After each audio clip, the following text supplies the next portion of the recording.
America अभी तक engineer और डॉक्टरों को ही दूसरे देशों से आउटसोर्स करता था। अब अमेरिका अपने कैदियों के लिए जेलों को भी आउटसोर्स कर सकता है।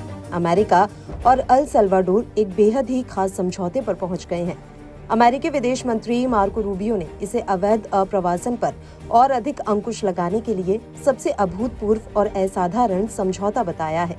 राजधानी सैन सल्वाडोर के लेक कोटेपेक स्थित अपने आवास पर सल्वाडोर के राष्ट्रपति नायाब बुकेले ने रूबियो के साथ लगभग 3 घंटे मीटिंग के बाद रूबियो ने सोमवार देर रात घोषणा की कि अल सल्वाडोर के राष्ट्रपति अमेरिका से किसी भी राष्ट्रीयता वाले अवैध प्रवासियों को अपने देश में लेने को तैयार हो गए हैं, जिससे अमेरिका की जेलों में बंद हिंसक अपराधी भी शामिल हैं।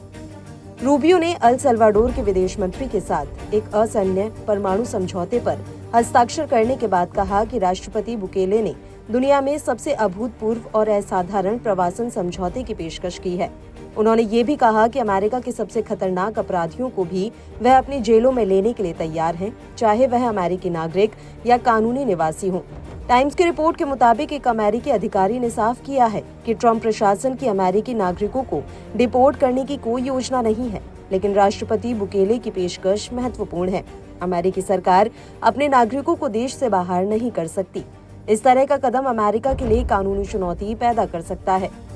अप्रवासन पर एक बड़ी कार्रवाई की मांग करने के लिए रूबियो अल सल्वाडोर पहुंचे थे। अल सल्वाडोर की जेल दुनिया की सबसे खतरनाक जेलों में से एक है। राष्ट्रपति बुकेले ने एक्स पर एक पोस्ट में लिखा कि हमने नागरिकों को अपने जेल सिस्टम के एक हिस्से को आउटसोर्स करने का ऑफर दिया है।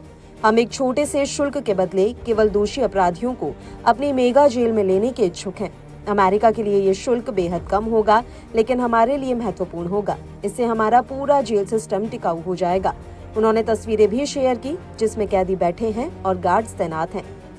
अवैध प्रवासी डोनाल्ड ट्रंप प्रशासन का मुख्य मुद्दा है। इसी कारण रूबियो मध्य अमेरिका के 5 देशों का दौरा करने पहुंचे हैं। अल सल्वाडोर और अमेरिका के जिस समझौते की बात हो रही है, उसके तहत गैर सल्वाडोर प्रवासियों को अल सल्वाडोर में निर्वासित किया जा सकता है।